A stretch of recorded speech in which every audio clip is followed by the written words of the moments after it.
નમસ્કાર વિદ્યાર્થી મિત્રો, શ્રી હિરપરા કન્યા વિદ્યાલય કાલાવડ ઈ લર્નિંગ અભ્યાસક્રમમાં આપનું હાર્દિક સ્વાગત છે।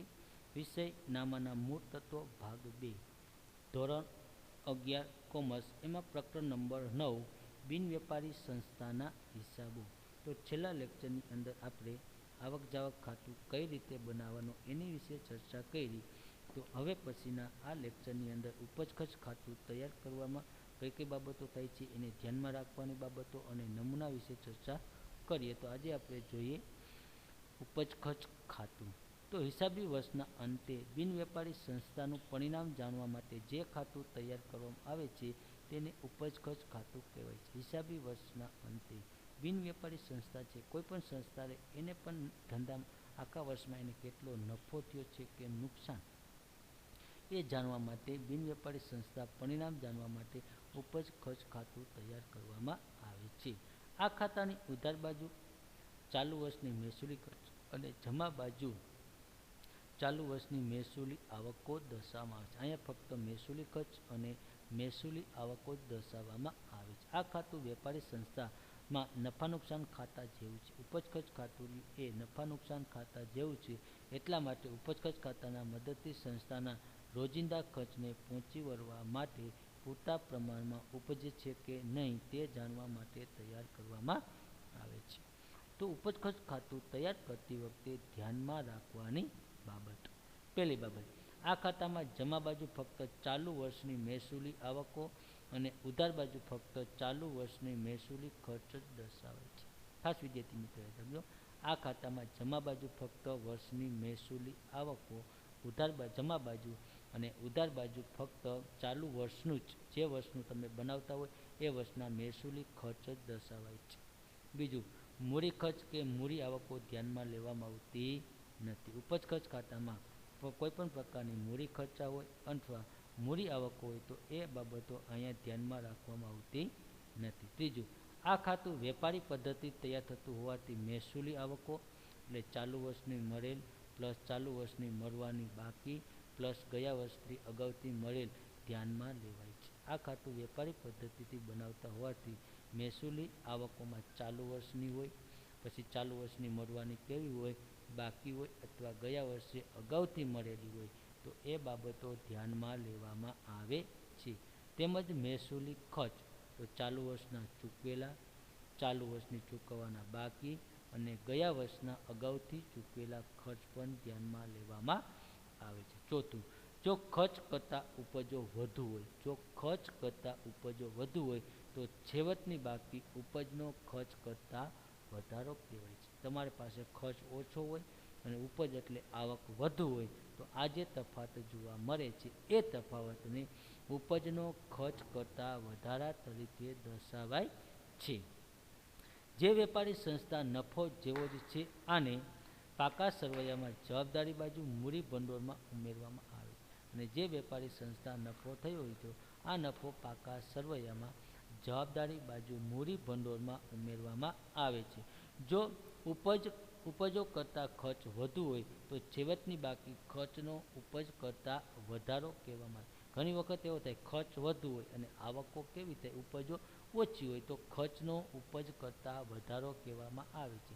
જે વેપારી સંસ્થાની ખોટ જેવી છે, જે વેપારી સંસ્થાને શું થાય છે, ખોટ થાય છે, આને પાકા સરવૈયામાં જવાબદારી બાજુ મૂડી ભંડોળમાંથી શું કરવામાં આવે છે, બાદ કરવામાં આવે છે। તો આપણે ઉપજ ખર્ચ ખાતાનો નમૂનો જોઈએ। તો ઉપજ ખર્ચ ખાતાનો નમૂનો તારીખ ખાલી જગ્યાના રોજ પૂરા થતા વર્ષનો ઉપજ ખર્ચ ખાતું। 4 ખાતા ખાના આવશે, પહેલા ખર્ચ રકમ રૂપિયા, ઉપજ રકમ રૂપિયા, ઉધાર અને જમા। ચાલો આખો નમૂનો જોઈએ। તો ચાલુ વર્ષનો મહેસૂલી ખર્ચ, પહેલા વર્ષે ચાલુ વર્ષનો મહેસૂલી ખર્ચ, તો ચાલુ વર્ષમાં રોકડમાં ચૂકવેલો ખર્ચ અંદર પ્લસ ચાલુ વર્ષમાં ચૂકવવાનો કેવો હોય, બાકી, અને પ્લસ ગયા વર્ષે અગાઉથી ચૂકવેલો। 3 બાબતો યાદ રાખવાનો, ચાલુ વર્ષનો, પછી ચાલુ વર્ષમાં રોકડમાં ચૂકવેલો ખર્ચ, પછી ચાલુ વર્ષમાં ચૂકવવાનો કેવો હોય, બાકી, અને ત્રીજો અગાઉથી ચૂકવેલો હોય તો 3 નો સરવાળો કરવાનો, બાદ ગયા વર્ષના ચૂકવવાના બાકી ચાલુ વર્ષમાં ચૂકવવાના હોય. ગયા વર્ષના ચૂકવવાના બાકી હોય, હજી ચૂકવાનો હોય તો ચાલુ વર્ષે ચૂકવવાના હોય તો એ બાદ કરવાનું. આવતા વર્ષ માટે અગાઉથી ચૂકવેલ, આવતા વર્ષ માટેના તમે અગાઉથી ચૂકવી લીધી હોય તો એ બે રકમ બાદ કરી અને પછી એ ટોટલ બહાર મૂકવામાં આવે છે. ત્યાર પછી શું દર્શાવાય છે? ઘસારો અને મિલકત વેચાણની ખોટ. અને છેલ્લે આવે છે ઉપજનો ખર્ચ કરતાં વધારો. શું આવે છે? ઉપજનો ખર્ચ કરતાં વધારો. એવી જ રીતે મહેસૂલી ચાલુ વર્ષની મહેસૂલી ખર્ચ, તો ચાલુ વર્ષમાં રોકડમાં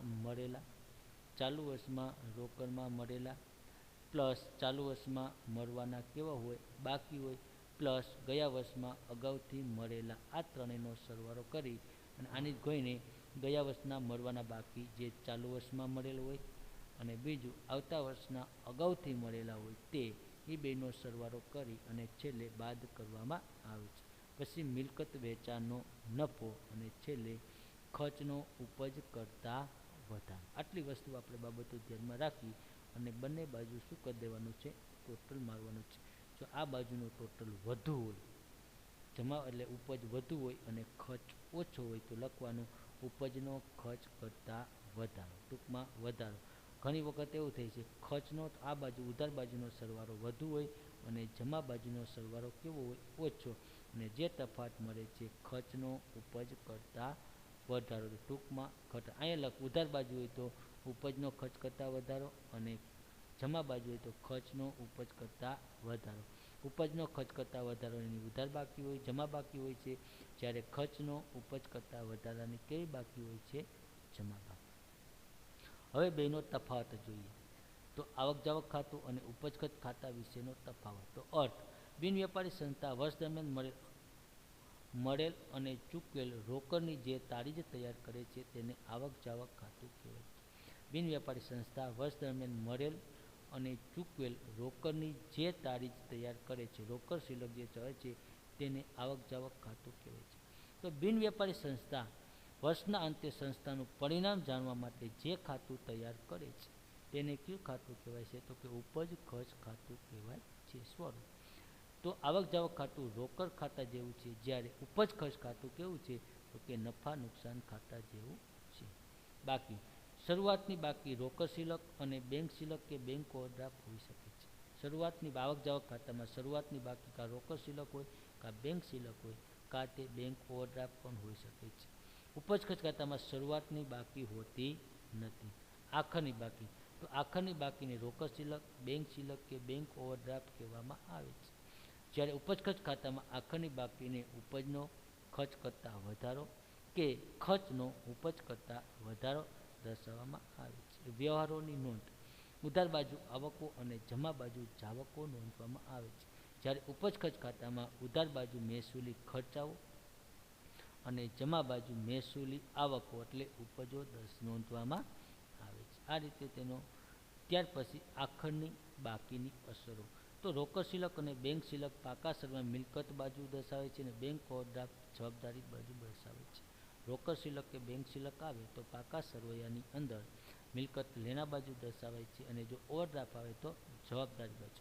તો ઉપજ ખર્ચ ખાતું: તો ઉપજ ખર્ચ કરતાં વધારો હોય તો મૂડી ભંડોળમાં ઉમેરવામાં આવે છે. ઉપજનો ખર્ચ કરતાં વધારો હોય તો મૂડી ભંડોળમાં ઉમેરાય છે અને ખર્ચનો ઉપજ કરતાં વધારો હોય તો મૂડી ભંડોળમાંથી શું કરવામાં આવે છે? બાદ કરવામાં આવે છે. કેટલીક વાર ઉપજ ખર્ચ ખાતાની એકત્રિત રકમ પાકા સરવૈયામાં અલગથી દર્શાવી શકાય છે. અને છેલ્લે સમયગાળો: ગમે તે હિસાબી વર્ષની ચાલુ વર્ષમાં મળેલ આવક અને જાવકો નોંધાય છે. ગમે તે હિસાબી વર્ષની ચાલુ વર્ષે મળેલ આવકો અને જાવકો નોંધાય છે. ઉપજ ખર્ચ: આ ખાતામાં માત્ર ચાલુ વર્ષને લગતા જ, ખાસ યાદ રાખજો, ઉપજ ખર્ચ ખાતું માત્ર ચાલુ વર્ષને લગતા જ મહેસૂલી ખર્ચા અને મહેસૂલી આવકો જ દર્શાવવામાં આવે છે. આવક જાવક ખાતાનું ઉપજ ખર્ચ ખાતું તૈયાર કરતી વખતે ધ્યાનમાં રાખવાની બાબતો. આવક જાવક ખાતા અને ઉપજ ખર્ચ ખાતાનું ખાતું તૈયાર કરતી વખતે ધ્યાનમાં રાખવાની બાબતો. તો આવક જાવક ખાતામાં આપેલ મહેસૂલી આવકો અને મહેસૂલી ખર્ચાઓને ઉપજ ખર્ચ ખાતું તૈયાર કરવા માટે ધ્યાનમાં લેવાય છે. ખાસ યાદ રાખજો, આવક જાવક ખાતામાં આપેલ મહેસૂલી આવકો અને મહેસૂલી ખર્ચાઓને આવક જાવક ખાતામાં આપેલ મહેસૂલી આવકો અને મહેસૂલી ખર્ચાઓને ઉપજ ખર્ચ ખાતું તૈયાર કરવા માટે ધ્યાનમાં લેવાય છે. ઉપરાંત સંબંધિત હવાલોની અસર પણ ઉપજ ખર્ચ ખાતામાં નોંધવામાં આવે છે. ઘણી વખત ઉપજ ખર્ચ ખાતામાં કોઈ હવાલાઓ આપ્યા હોય તો હવાલાઓ પણ ધ્યાનમાં લેવામાં આવે છે. આ હતું ધ્યાનમાં રાખવાની બાબતો. તો વિદ્યાર્થી મિત્રો, હવે આપણે પછીના નેક્સ્ટ લેક્ચરની અંદર એના દાખલાઓ કઈ રીતે ગણી અને આપણે સ્વાધ્યાયનો જે વર્ગીકરણનો દાખલો આપ્યો છે એની ચર્ચા કરશું. ત્યાં સુધી ઘરમાં રહો, સુરક્ષિત રહો.